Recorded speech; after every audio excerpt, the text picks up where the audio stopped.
வணக்கம் மக்களே! இந்த வீடியோல சில பங்குகள் பற்றியான முக்கிய அப்டேட்ஸ் எல்லாம் நம்ம டிஸ்கஸ் பண்ண போறோம். எத பற்றியெல்லாம் பேச போறோம்ன்ற ஒரு கிளான்ஸ் நம்ம பார்ப்போம். ஐடிசியோட சிகரெட் பிசினஸ் பற்றி ஒரு க்ரூஷியலான அப்டேட் வந்திருக்கு. அண்ட் அதில இருக்கக்கூடிய பிரஷர பத்தி நம்ம டிஸ்கஸ் பண்ண போறோம். அடுத்தது HDFC பேங்க்க பற்றி ஒரு எக்ஸ்பர்ட் பார்த்தீங்கன்னா, ஓப்பனா பேசியிருக்காங்க. அத பற்றியும் நம்ம பேசுவோம். டோம்ஸ் இந்தியாவோட புது அக்யூசிஷன் பத்தி பேச போறோம். அடுத்தது தலையில இடியா இறக்கக்கூடிய மாரி டாடா மோட்டார்ஸ்க்கு பார்த்தீங்கன்னா, புது டார்கெட்ட செட் பண்ணியிருக்காங்க. அத பற்றியும் நம்ம விவரமா விவரிப்போம். ஸோ இதெல்லாம் இந்த வீடியோல பார்க்க போறோம். இது போக இன்னும் சில அப்டேட்ஸ் எல்லாம் இருக்கு. அத பற்றியும் நம்ம பேசுவோம். ஃபர்ஸ்ட் நிஃப்டி 50 இன்னைக்கு டேல நெகட்டிவா க்ளோஸ் ஆயிருக்கு. 50 பாயிண்ட்ஸ் வரைக்கான இறக்கம் இன்னைக்கு ஏற்பட்டிருக்கு. பேங்க் நிஃப்டி ஒரு 76 பாயிண்ட்ஸ் பாசிட்டிவா க்ளோஸ் ஆயிருக்கு. பெரிய ஒரு பெர்ஃபார்மன்ஸ் இன்னைக்கு நம்ம மார்க்கெட்ல ஏற்படாம தான் இருக்கு. அதே நேரத்தில எஃப்ஐஎஸோட விற்பனை இன்னைக்கு கொஞ்சம் குறைஞ்சிருக்கு. 1987 கோடி கிட்டத்தட்ட 2000 கோடிக்கு வித்திருக்காங்க. இது கம்மி தானே. ஏன்னா இதுக்கு முன்னாடி 4000 கோடி, 5000 கோடிக்கு வித்துட்டு இருந்தாங்க. ஸோ இப்போ அதில பாதியா குறைச்சிருக்காங்க. ஆனா அதே நேரத்தில டிஐஎஸ் எந்த சமரசமும் இல்லாம 4200 கோடி இன்னைக்கு நம்ம மார்க்கெட்ல நெட்டா போட்டிருக்காங்க. ஸோ அப்படி இருந்தும் இன்னைக்கு நம்ம மார்க்கெட் செல் ஆஃப் தான் ஃபேஸ் பண்ணியிருக்கு. ஸோ அடுத்து இன்னொரு பிரச்சனை. பட் இந்த பிரச்சனை மார்க்கெட்ல ரிஃப்ளெக்ட்டே ஆக மாட்டேங்குது. அதுதான் இந்த ஈரானோட போர். ஸோ ஈரான், அமெரிக்கா நடுவுல இப்போ பெரிய அளவுக்கு ரொம்ப பதற்றமான ஒரு சூழ்நிலை ஏற்பட்டுட்டு இருக்கு. மாத்தி மாத்தி பார்த்தீங்கன்னா அடிச்சுக்கிட்டு இருக்காங்க. ஸோ இப்போ அமெரிக்கா பார்த்தீங்கன்னா, நாங்க ஃபுல் கண்ட்ரோல் ஈரானோட ஆயில் அதுக்கப்புறம் கேஸ நாங்க எடுத்துக்குவோம் அப்படின்ட்டு அமெரிக்காவோட தலைவர் ட்ரம்ப் பார்த்தீங்கன்னா, இப்போ ஓப்பனா சொல்லியிருக்காங்க. இது முன்னாடியே தெரிஞ்ச ஒரு விஷயம் தானே. கேட்டா அணு ஆயுதம்னாங்க, அதுன்னாங்க, இதுன்னாங்க. கடைசியில அங்க சுத்தி, இங்க சுத்தி வெனிசுலால என்ன பண்ணுனாங்களோ, அதத்தான் இங்கேயும் பண்ண போறோம் அப்படின்ட்டு ஓப்பனா ட்ரம்போட வாயிலிருந்தே வந்திருக்கு. ஸோ இப்போ வெனிசுலால அவங்க oil and case take over பண்ணதுனால 2 நாடுகளுக்கும் பெனிஃபிட்டா இருக்காமா அப்படின்ட்டு அந்த நாட்டு தலைவர் சொல்லல. அமெரிக்க அதிபரே சொல்லிக்கிறாங்க. ஸோ எப்படி அந்த நாடுக்கு பெனிஃபிட்டா இருக்கும். அவனோட வளத்த பாதி பார்த்தீங்கன்னா, அமெரிக்கா திருடிட்டு இருக்குங்கிறதுல எந்த சந்தேகமும் இல்ல. இப்போ அதே தான் ஈரான்ல பண்ண போறோம் அப்படின்ட்டும் ஓப்பனா சொல்லியாச்சு. ஸோ நாங்க வெறித்தனமான தாக்குதல ஈரான் மேல பண்ண போறோம் அப்படின்ட்டும் ட்ரம்ப் பார்த்தீங்கன்னா, இப்போ ஒரு அப்டேட் குடுத்துருக்காங்க. பட் இது இன்னைக்கு நேத்துன்னு நடக்கல. போர் ஆரம்பிச்சதுலேருந்து இந்த மாரியான அறைக்கூவல்கள் தொடர்ந்து இருந்துட்டு தான் இருக்கு. ஆனா, ஸோ ஒரு நாள் இப்படி சொல்றதும், இன்னொரு நாள் மாத்தி சொல்றதும் தொடர்ந்து நடந்து நம்மையும் பார்த்தீங்கன்னா சலிப்படைய செஞ்சிருக்கு. மார்க்கெட்டையும் சலிப்படைய செஞ்சிருக்கு. ஸோ மார்க்கெட்டும் பெருசா ரியாக்ட் பண்ண மாட்டேங்குது. ஆனா ஆயில் மேல கண்ணு வச்சிருக்கு. ஸோ இத எடுக்காம விடுமா அமெரிக்கா அப்படிங்கிறத மட்டும் நம்ம பொறுத்திருந்து பார்க்கணும். ஸோ தோத்துதுன்னா நல்லாயிருக்கும். மேபி ஜெயிச்சதுன்னா பெரிய ஒரு கண்ட்ரோல் ஆயில்ல பொறுத்தவரைக்கும் அமெரிக்கா எடுத்துரும். ஸோ இப்போ ஆயிலோட விலை மேல ஏறாம இருக்கு. பல எக்ஸ்போர்ட்டும் பார்த்தீங்கன்னா, ஸோ ஆயிலோட விலையெல்லாம் இந்நேரம் எங்கேயோ ஏறி இருக்கணும். பட் இன்னும் ஏறாம இருக்கு. என்ன ரீசன் தெரில அப்படின்ட்டு பேசிக்கிட்டு இருக்காங்க. ஆனா, ஸோ அதுக்கு காரணமும் அமெரிக்கா தான். ஸோ ஏற விடாம அவங்க தான் தடுத்துட்டு இருக்காங்க. அண்ட் அவங்க ஆயில பார்த்தீங்கன்னா, பெரிய அளவுக்கு எடுத்துட்டும் இருக்காங்க. ஸோ இதனால தான் க்ரூட் மேல ஏற மாட்டேங்குதுன்ட்டு இதையும் ட்ரம்ப் தான் சொல்லியிருக்காங்க. ஸோ ஓவராலா பார்த்தீங்கன்னா, ஆயிலுக்கான ஒரு யுத்தம் என்னைக்கு முடியுங்கிறத பொறுத்து இருந்து தான் நம்ம பார்க்கணும். பட் மார்க்கெட் பெருசா இதாக மாட்டேங்குது. அதுக்கேற்ற மாரி டான்ஸ் ஆட மாட்டேங்குது. ஆனா விடுவாங்களா? இவங்க நெனச்சாங்கன்னா என்னைக்கு வேணா டான்ஸ் ஆட வைக்கலாம். ஸோ ரொம்ப கேர்ஃபுல்லா இருக்க வேண்டியது நம்ம கடமை. ஆனா இறங்குச்சுன்னா அது நம்மள பொறுத்தவரைக்கும் சான்ஸ் தான். அந்த சான்ஸ பக்காவா யூஸ் பண்றதுக்கு நம்ம ட்ரை பண்ணுவோம். அடுத்தது ஐடிசி பற்றியான அப்டேட்டு. ஸோ ஐடிசி பார்த்தீங்கன்னா, இன்னுமே பிரஷர்ல தான் இருக்கு. ஸோ பெருசா எந்த விதமான ஒரு ரெக்கவரும் இல்ல. ஸோ ஃபர்தரா ஒரு டவுன்ஃபால் இருக்கும் அப்படிங்கிற ஒரு எதிர்பார்ப்பு பார்த்தீங்கன்னா, இந்த ஐடிசி மேல இருந்துகிட்டு தான் இருக்கு. ஸோ எல்லார்கிட்டயும் இந்த எதிர்பார்ப்பு இருக்கு. ஸோ இறங்கட்டும். ரொம்ப நல்ல விஷயம். இறங்குனா லாங் டெர்ம்க்கு என்ன பொறுத்தவரைக்கும். ஸோ இப்ப என்ன ஒரு முக்கியமான விஷயம்னா, இந்த டாக்ஸுக்கு இந்த புது அந்த சிகரெட் மேல டாக்ஸ் போட்டப்பவே இதில பிரஷர் அப்படின்ட்டு நம்ம பேசியாச்சு. ஸோ இந்த பிரஷர பார்த்தீங்கன்னா, இன்னும் சரி பண்றதுக்கு மாதங்கள் ஆகும். சில மாதங்கள் எடுத்துக்கும் அப்படின்னு சொல்லியிருக்காங்க.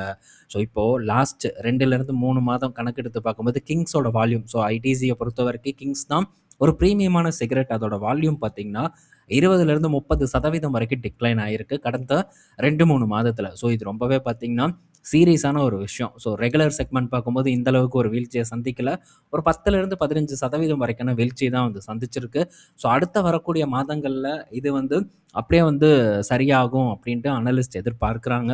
ஸோ அதுக்கு சரி பண்ணும் விதத்தில வால்யூம் டிக்ளைன் ஆகல அப்படின்ட்டு ஐடிசி காட்டுறதுக்காக, ஸோ கம்பெனி பார்த்தீங்கன்னா, சின்ன சிகரெட்ஸ இப்போ பெரிய அளவுக்கு லான்ச் பண்ணிட்டு இருக்காங்க. ஸோ இதன் மூலியமா அதோட பழைய பிரைஸ் பாயிண்ட்ட தக்க வைக்க முடியும். ஸோ அது மட்டும் இல்லாம வால்யூம் வந்து குறைவதையும் பார்த்தீங்கன்னா, ஐடிசி நிறுவனம் தக்க வைக்க முடியுங்கிறதுல சந்தேகம் இல்ல. இதுக்கு முன்னாடியே கிட்டத்தட்ட ஒரு 2 மாசம் மேல இருக்கும். ஸோ, அப்பவே பார்த்தீங்கன்னா, இந்த காட்ஃப்ரை பிலிப்ஸோட கம்பெனி பார்த்தீங்கன்னா, ஒரே இதில சின்ன சிகரெட் எல்லாம் வந்து லான்ச் பண்ண ஆரம்பிச்சுட்டாங்க.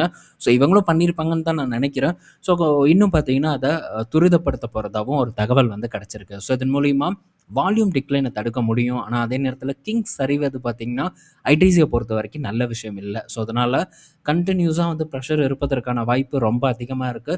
ஸோ, இந்த பிரஷர டெஃபினட்டா வெல்கம் பண்றதுக்கு ட்ரை பண்ணணும். எல்லாம் என்னைக்கு மாறும்னு தெரியாது. ஆனா, இது ஒரு பெரிய பிரஷர் இல்ல. கண்டிப்பா பார்த்தீங்கன்னா, கிங்ஸோட புது விலைக்கு வந்து மக்கள் அடாப்ட் ஆவாங்கங்கிற ஒரு நம்பிக்கை எனக்கு இருக்கு. ஸோ, அதனால ஃபர்தரா இந்த ப்ரெஷர் எல்லாம் ஓரளவு செட்டில் டவுன் ஆனதுக்கப்புறம் ஒரு நல்ல பெர்ஃபார்மன்ஸ கொடுப்பதற்கான வாய்ப்பு இருக்கு. ஸோ, அதுதான் நமக்கான ஒரு வாய்ப்பு. அந்த டிப்பை எதிர்நோக்கி நம்ம காத்துட்டு இருப்போம் இந்த ஐடிசிய பொறுத்தவரைக்கும். அடுத்தது பார்த்தீங்கன்னா, HDFC பேங்க் பற்றி இன் கவர்ன்ல இருக்கக்கூடிய தலைவர் என்ன சொல்லியிருக்காங்க அப்படின்னு பார்த்தீங்கன்னா, HDFC பேங்க் ஃபண்டமெண்டலா ரொம்ப ஸ்ட்ராங்கா இருக்கு. பட் ஏன் விலகுதுங்கிற காரணம் பார்த்தீங்கன்னா, கார்ப்பரேட் கவர்னன்ஸ் இஷ்யூ தான் இதுக்கு மெயின் ரீசனா இருக்கு அப்படின்ட்டு இவர் வந்து தெரியப்படுத்தியிருக்காங்க. ரீசென்ட்டா இந்த லீலாவதி ட்ரஸ்ட் இஷ்யூ, அது போக தொடர்ந்து எதேதோ ஒண்ணு வந்துட்டு இருக்கு. அந்த போர்ட்ல இருக்கக்கூடிய ஒருத்தர் பார்த்தீங்கன்னா, சும்மா போகாம குண்ட தூக்கி போட்டுட்டு போனது, இதெல்லாம் பார்த்தீங்கன்னா, HDFC பேங்க்ல பெரிய அளவுக்கு ப்ளே பண்ணுது அப்படின்னு வந்து சொல்றாங்க. இது ஒரு பக்கம் ஒரு காரணமா இருக்கு. பட் இந்த நிறுவனம் ஃபண்டமெண்டலா ரொம்ப ஸ்ட்ராங்கான நிறுவனம். தரமான ஒரு நிறுவனமும் கூட. இப்போ சரிவ சந்திச்சுட்டு வந்துட்டு இருக்கிறதுக்கு இது மட்டுமே ரீசன் இல்ல. இன்னும் பல ரீசன்ஸ் இருக்கு. அதுல முக்கியமான ரீசனே எஃப்ஐஐஸ் தான். எஃப்ஐஐஸ் வித்துட்டு இருக்காங்க. எஃப்ஐஐஸ் வித்துட்டு வெளிய போறதுக்கு இந்த விஷயமெல்லாம் ஒரு பெரிய காரணமாவே இல்ல. ஏன்னா, அங்க அவங்களுக்கு வேற ஆப்பர்ச்சுனிட்டி இருக்கு. அதனால அந்த ஆப்பர்ச்சுனிட்டிய கேப்சர் பண்றதுக்காக இந்த இடத்துல வித்துட்டு, நல்ல ரிட்டர்ன் குடுக்கக்கூடிய இடத்துக்கு போறாங்க. அத பற்றியான ஒரு எக்ஸாம்பிளும் இங்க இருக்கு. அதையும் நம்ம டிஸ்கஸ் பண்ணுவோம். டோம்ஸ் இந்தியா கிட்ட இருந்து ஒரு அப்டேட் வந்திருக்கு. ரெனால்ட்ஸ் இந்த பிராண்ட தெரியாதவங்க இருக்கவே மாட்டாங்கன்னு தான் நான் நெனைக்கிறேன். நான்லாம் ஸ்கூல் படிக்கும்போது ரெனால்ட்ஸ் அந்த வெள்ள கலர் பாடி இருக்கும். கேப் பார்க்கும்போது ப்ளூ கலர்ல இருக்கும். ரொம்பவே ஃபேமஸ். சச்சின் தெண்டுல்கர் விளம்பரத்துக்கு வருவாங்கன்னு நான் நெனைக்கிறேன். ஸோ, இந்த பிராண்ட இப்போ டோம்ஸ் இண்டஸ்ட்ரீஸ் பார்த்தீங்கன்னா, அக்யூர் பண்ண போறதா ஒரு அப்டேட் வந்து குடுத்துருக்காங்க. டோம்ஸ் பெரிய அளவுக்கு வளர்ச்சி. இந்த டோம்ஸ்லாம் எனக்கு தெரியவே தெரியாது. இப்போ ரீசென்ட்டா டிமார்ட் எல்லாம் போகும்போது தான் இந்த டோம்ஸ் பென்சில் இதெல்லாம் வந்து என் கண்ணுக்கு படுது. நான் படிக்கும்போது, அதாவது நம்ம எல்லாம் ஒரே ஏஜ்ல தான் இருப்போம்னு நான் நெனைக்கிறேன். அந்த டைம்லலாம் பார்க்கும்போது இந்த அப்சரா அப்படிங்கிற ஒரு காஸ்ட்லி பென்சில் இருக்கும். ரூ. 3 கிட்ட இருக்கும். நட்ராஜ் இருக்கும். அது ஒரு ரூ. 1.5 கிட்ட இருக்கும். அப்புறம் பின்னாடி ரப்பர் வச்சு ஒரு பூ போட்ட பென்சில் இருக்கும். அந்த பென்சில் இதெல்லாம் தான் பார்த்தீங்கன்னா, இந்த டைம்ல கொஞ்சம் ஃபேமஸான ஒரு பென்சிலா இருந்தது. பட் இப்போ டோம்ஸ் இந்த மாரி என்னென்னமோ பிராண்ட்ஸ் எல்லாம் வந்து களை கட்டிட்டு இருக்கு விற்பனைய பொறுத்தவரைக்கும். பட் இது மட்டும் பத்தாது. இதில ரொம்ப ஓவர் வேல்யூட் ஸ்டாக்கு. இது ஒரு காரணமா வச்சு இந்த பங்குலலாம் பெரிய ஆப்பர்ச்சுனிட்டிய நம்ம டெஃபினட்டா எக்ஸ்பெக்ட் பண்ண முடியாது. அடுத்தது தலையில் இடி இறக்கக்கூடிய செய்தியான டாடா மோட்டார்ஸ் பற்றியான அப்டேட் தான். டாடா மோட்டார்ஸ் பார்த்தீங்கன்னா, இங்கருந்து 21% வரைக்கும் சரிவதற்கான வாய்ப்பு இருக்கு அப்படின்ட்டு ஜெஃப்ரீஸ் வந்து சொல்லியிருக்காங்க. என்னன்னா, JLRஓட வாரண்டி காஸ்ட் பார்க்கும்போது 50 இயர் ஹை வந்து தாண்டி இருக்கிறதா ஒரு தகவல் வந்திருக்கு. இது மட்டுமே ரீசன் கிடையவே கிடையாது. இந்த JLR போட சேல்ஸ் பார்த்தீங்கன்னா, இம்ப்ரூவ் ஆக மாட்டேங்குது. இதுதான் மெயின் ரீசன். இப்போ என்ன கணக்கு எடுத்துக்கிறாங்கன்னா, சைபர் செக்யூரிட்டி இன்சிடென்ட்க்கு அப்புறம் நடந்த சேல்ஸ் பார்த்தீங்கன்னா, அது கூட கம்பேர் பண்றாங்க. மந்த் ஆன் மந்த் கம்பேர் பண்றாங்க. And quarter on quarter compare பண்றாங்க. பட் இயர் ஆன் இயரோட கம்பேரிசன் பார்க்கும்போது, JLR சேல்ஸ் பார்த்தீங்கன்னா, இம்ப்ரூவே ஆகல. டிக்ளைன் தான் ஆயிட்டு இருக்கு. இது ஒரு பெரிய கன்சர்ன். அது போக எலக்ட்ரிக்ல பெரிய அளவுக்கு முதலீடு பண்றாங்க. அதோட ஈல்டு எப்படி இருக்குங்கிறத நம்ம வெயிட் பண்ணி பார்க்கணும். ஜாக்வார் இந்த வருடம் எண்டுல வரும்னு நெனைக்கிறேன். அதோட பெர்ஃபார்மன்ஸ் அண்ட் அதோட வெற்றி எப்படி இருக்குங்கிறத பார்க்க ரொம்ப ஆவலோட வெயிட் பண்ணிட்டுருக்கேன். சொதப்புச்சுன்னா பெரிய அளவுக்கான சரிவு இந்த டாடா மோட்டார்ஸ்ல ஏற்படுங்கிறதுல மாற்று கருத்தே இல்ல. அந்த டைம்ல பெரும் வாய்ப்பு வரலாம். வந்ததுன்னா, அது எப்படி நம்ம பிடிக்க போறோம் அப்படிங்கிறதுக்கு இப்பவே பிளான் பண்ணிக்கணும் அப்படிங்கிறதையும் கண்டிப்பா நம்ம மைண்ட்ல வச்சுக்கணும். இவங்க வந்து ₹300 போகும் அப்படின்னு வந்து சொல்றாங்க. இன்கேஸ் இந்த அடுத்து லான்ச் பண்ணக்கூடிய ஜாக்வார்ல ஏதாச்சும் ஒரு சொதப்பல் ஏற்பட்டதுன்னா, டாடா மோட்டார்ஸ் ரூ. 150 போறதுக்கான வாய்ப்பு கூட இருக்கு. வாய்ப்பு தான் இருக்குன்னு சொல்றேன். இந்த ஐடிசி கதை பேசும்போது சண்டைக்கு வந்த மாரி தயவு செஞ்சு சண்டைக்கு வந்துராதீங்க. இது ஜஸ்ட் வந்து ஒரு எக்ஸ்பெக்டேஷன் தான். மேபி போனாலும் போகலாம், இல்ல போகாமலும் இருக்கலாம். அதுக்காக ரூ. 150 வரும்போது தான் நான் பை பண்ணுவேனான்னு கேட்டா டெஃபினட்டா இல்ல. அதுக்கு முன்னாடியே பார்த்தீங்கன்னா, இந்த இடத்துல நான் உள்ள இறங்குறக்கு ஆரம்பிச்சுருவேன். அக்யூமுலேஷன் வந்து பண்றதுக்கு ஆரம்பிச்சுருவேன். அந்த இடத்துக்காக நான் வெயிட் பண்ணிட்டுருக்கேன். இப்போ ரீசென்ட்டா கூட 300க்கு கீழ இருந்தது. அதுக்கப்புறம் ஒரு 400 வரைக்கும் மேல போச்சு. இப்போ அகைன் பார்த்தீங்கன்னா ஒரு 375 கிட்ட இந்த டாடா மோட்டார் பேசஞ்சர் வெஹிக்கிள் பார்த்தீங்கன்னா ட்ரேட் ஆயிட்டு இருக்கு. ஸோ ஒரு நல்ல ரெக்கவர்னே வந்து சொல்லலாம். ஒரு நல்ல டிப்ல இருந்து அருமையான ரெக்கவர குடுத்து, இப்போ திரும்ப சின்னதா ஒரு கரெக்ஷன வந்து போஸ்ட் பண்ணிட்டு இருக்கு. ஸோ இந்த இடத்துல ஸ்டில் பார்த்தீங்கன்னா ஃபண்டமெண்டலா எந்த சேஞ்சஸும் வந்து இல்ல. ஸோ சேல்ஸ் இம்ப்ரூவ் ஆகணும். அதுதான் ரொம்ப முக்கியம். ஸோ மாடல்ஸ் பார்த்தீங்கன்னா ரொம்ப பழசா இருக்கு. ஸ்டெலன்டீஸே பார்த்தீங்கன்னா அவங்களுடைய மாடல்ஸ மாத்த ஆரம்பிச்சுட்டாங்க. கணிசமா எல்லாத்தையும் வந்து மாத்திட்டு இருக்காங்க. ஸோ அந்த மாரி டெஃபினட்டா இவங்களும் பண்ணணும். ஸோ பண்ணலன்னா போட்டிகள் பார்த்தீங்கன்னா பெரிய அளவுக்கு வந்து இருக்கு. ஸோ போட்டி நிறுவனங்கள் டாடா மோட்டார்ஸ காலி பண்றதுக்கான வாய்ப்பு ரொம்ப அதிகமா இருக்கு அப்படிங்கிறது நம்ம கண்டிப்பா புரிஞ்சுக்கணும். ஸோ ஆட்டோ இண்டஸ்ட்ரிய பொறுத்தவரைக்கி ரொம்ப டீப்பா பார்த்தீங்கன்னா நான் ஃபாலோ பண்ணிட்டு இருக்கேன். பன்னாட்டு நிறுவனங்கள் பற்றியான நிகழ்வுகள தொடர்ந்து பார்த்தீங்கன்னா க்ளோஸா நான் மானிட்டர் பண்ணிட்டே தான் வந்துட்டு இருக்கேன். அத்தன மாடல்ஸ் பார்த்தீங்கன்னா குளோபலா லான்ச் பண்ணப்பட்டுட்டே வந்துட்டுருக்கு. ஸோ பெரிய அளவுக்கான காம்படிஷன் இருக்கு. இப்போ ரீசென்ட்டா டொயோட்டா மோட்டார் பார்க்கும்போது கரெக்ஷன ஃபேஸ் பண்ணிட்டு இருக்கு. அதுக்கான ரீசனும் பார்த்தீங்கன்னா, ஸோ ஓவர் காம்படிஷன் தான். ஸோ இந்த காம்படிஷன் தான் ஸோ பெரிய அளவுக்கான ஒரு தாக்கத்த குளோபல் மார்க்கெட்ல ஏற்படுத்திட்டு இருக்கு. குறிப்பா லக்ஸரி மார்க்கெட்ல பெரும் போட்டி நடந்துட்டு இருக்கு. ஸோ அத எப்படி சமாளிப்பாங்க? ஸோ அதுக்கு என்னென்ன பிளான் இருக்குங்கிறதெல்லாம் நம்ம வெயிட் பண்ணி பார்க்கணும். ஸோ புது மாடல்ஸ் எதுவுமே டாடா மோட்டார்ஸ பொறுத்தவரைக்கும் வர மாரியான சிம்ப்டம்ஸ் இல்ல. ஜாக்வார் மட்டும் தான் வருது. ஸோ அவங்களுடைய ஒரு முதுகெலும்பா இருக்கக்கூடிய லேண்ட் ரோவர்லேருந்து பெருசா எந்த விதமான நியூ லான்ச்சஸும் இல்ல. ஸோ எந்த ஒரு புது ஒரு டிசைனும் வந்து அவங்க காட்சிப்படுத்தல. ஸோ இதெல்லாம் பார்த்தீங்கன்னா, ஒரு ப்ரெஷர தான் வந்து இந்த டாடா மோட்டார்ஸ் மேல திணிக்கும். ஸோ அதனால பொறுமையா காத்திருப்போம். நல்ல ஒரு ரேஞ்ச் வரும்போது இத ஃபோக்கஸ் பண்றதுக்கு தயாரா இருப்போம். நான் டெஃபினட்டா பண்ணுவேன். பண்ணும்போது அந்த அப்டேட் உங்க கூட ஷேர் பண்றேன். பட் மேபி வரலாம். இல்ல வராமலும் போகலாம். அவசரமா இருந்ததுன்னா நீங்க தாராளமா ஸோ என்னைக்கு உங்களுக்கு ஃபோக்கஸ் பண்ணணும், என்னைக்கு இத வாங்கணும்னு தோணுதோ வாங்கிக்கோங்க.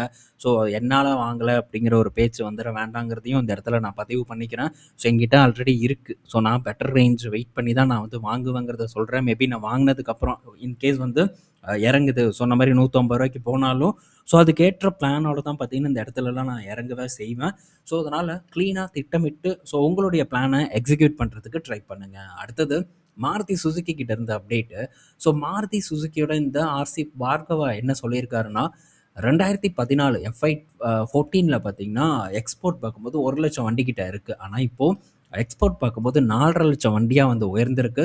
ஸோ இந்த கிரெடிட்லாம் யாருக்கு போகும்னா, மோடிக்கு தான் போகும் அப்படிங்கிற மாரி ஒரு அப்டேட் வந்து குடுத்துருக்காங்க. ஸோ மோடி எரா ரிஃபார்ம்ஸ் தான் இந்த எக்ஸ்போர்ட் இந்த அளவுக்கு வளருவதற்கான ஒரு காரணம் அப்படின்ட்டு ஸோ கிளீனா சொல்லியிருக்காங்க. அதுவும் குறிப்பா எக்ஸ்போர்ட் பார்க்கும்போது இப்போ ரீசென்ட்டா தான் பெரிய அளவுக்கு வந்து ஹிட் ஆயிருக்கு மாருதி சுசுகிக்கு. ஸோ லாஸ்ட் மந்த் மட்டுமே 40,000 யூனிட்க்கு மேல எக்ஸ்போர்ட் பண்ணியிருக்காங்க. ஸோ பெரும் பங்க பார்த்தீங்கன்னா, இப்போ சில மாதங்கள் தான் வந்து சந்திச்சுட்டு வந்துட்டுருக்கு. ஸோ பல பாலிசிஸ் சேஞ்ச் ஆயிருக்கும். ஸோ அதன் மூலியமா மாருதி சுசுகியோட எக்ஸ்போர்ட்டும் வந்து உயர்ந்துட்டு வந்துட்டுருக்கு.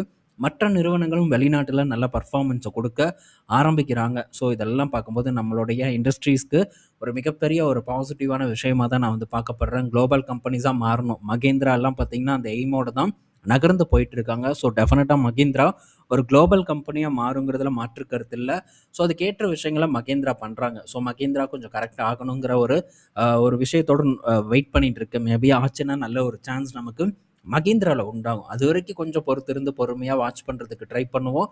அங்க நடக்கக்கூடிய விஷயங்கள டீட்டெயில்டா வந்து நம்ம அ உள்வாங்குறதுக்கு ட்ரை பண்ணலாம். ஸோ அடுத்தது பார்த்தீங்கன்னா, ஸோ இந்தியால அதாவது எம்எஸ்சிஐ இண்டெக்ஸ்ல அதாவது எமர்ஜிங் மார்க்கெட் இண்டெக்ஸ்ல இந்தியா பார்த்தீங்கன்னா, டாப் 10ல இல்லாம போயிருக்கு. 2000க்கு அப்புறம் டாப் 10ல இல்லாம போனது இதுதான் முதல் முறை. கிட்டத்தட்ட 26 வருடத்துக்கு பிறகு ஸோ இந்த டாப் 10 பிளேஸ்ல இந்தியால இருக்கக்கூடிய ஒரு கம்பெனிஸ் கூட இல்ல அப்படிங்கிற ஒரு தகவல் வந்து நமக்கு கிடைச்சிருக்கு. ஸோ HDFC பேங்க் 11வது இடத்துலயும், ரிலையன்ஸ் இண்டஸ்ட்ரீஸ் பார்க்கும்போது 12வது இடத்துலயும் எம்எஸ்சிஐ இண்டெக்ஸ்ல வந்து இருக்கிறதா, அதுவும் எமர்ஜிங் மார்க்கெட் இண்டெக்ஸ்ல இருக்கிறதா தகவல் வந்து நமக்கு கிடைச்சிருக்கு. ஸோ இதுக்கு மெயின் ரீசன் வேற ஒண்ணும் இல்ல. நம்ம ஆல்ரெடி போன வருடம், அதுக்கு முந்தைய வருடமே வந்து டிஸ்கஸ் பண்ணோம். ஸோ இங்க இருக்கக்கூடிய பணங்கள் பார்த்தீங்கன்னா, வெளிநாட்டுக்கு போகுது அப்படின்ட்டு. ஸோ அப்படி போகக்கூடிய பணம் சைனா மார்க்கெட்டுக்கு போயிருக்கு. தைவான், சவுத் கொரியா போன்ற சந்தைகளுக்கு பார்த்தீங்கன்னா, பெரிய அளவுக்கு முதலீடா வந்து போயிருக்கு. அதனால தான் நம் நாட்டில் இருக்கக்கூடிய லார்ஜ் கேப் நிறுவனங்கள் பெரிய பெர்ஃபார்ம் பண்ணல. ஏன்னா லார்ஜ் கேப்ல தான் பெரும் பணம் எஃப்ஐஐஸ் போட்டிருக்காங்க. ஸோ அந்த பணத்த எடுக்கும்போது பங்கு ரொம்ப பெருசாலாம் விழுகாது. ஆனா பெர்ஃபார்மே பண்ணாது. அதுதான் HDFC பேங்க்ல, ரிலையன்ஸ் போன்ற பங்குகள் எல்லாம் ஏற்பட்டிருக்கு. ஸோ பணம் அங்க போய் பெரிய அளவுக்கான ரிட்டர்ன பார்த்தீங்கன்னா, உங்களுக்கு சம்பாரிச்சு குடுத்துருக்கு. ஸோ இந்த புல் ரன் பார்த்தீங்கன்னா, டெஃபினட்டா வந்து எண்ட் ஆகும். ஸோ எண்ட் ஆகுறதுக்கான நேரமும் நெருங்கிட்டு வருது அப்படின்னு தான் நான் நெனைக்கிறேன். பட் என்னைக்கு முடியும் அப்படின்ட்டு நம்ம உறுதியா சொல்ல முடியாது. ஆனா டெஃபினட்டா ஒரு பெரும் பிரச்சனை ஃபியூச்சர்ல காத்துட்டு இருக்கு. இத எதிர்நோக்கி தான் நானும் வெயிட் பண்ணிட்டு இருக்கேன். அங்கே இருக்கக்கூடிய பணம் திரும்ப நம்ம மார்க்கெட்டுக்கு வருவதற்கான காலம் வெகு தூரம் இல்லை அப்படிங்கிறத மட்டும் இந்த இடத்துல நான் சொல்லிக்கிறேன். ஸோ இதோட இந்த வீடியோவை நம்ம முடிச்சுக்கலாம். ஸோ பல இன்ஃபர்மேஷனை டீட்டெயில்டாக நம்ம டிஸ்கஸ் பண்ணியிருப்போம், பயனுள்ளதாக இருக்கும்னு நான் நினைக்கிறேன். ஸோ நாளைக்கு நம்ம இன்னொரு வீடியோவில் மீட் பண்ணுவோம். பாய் மக்களே.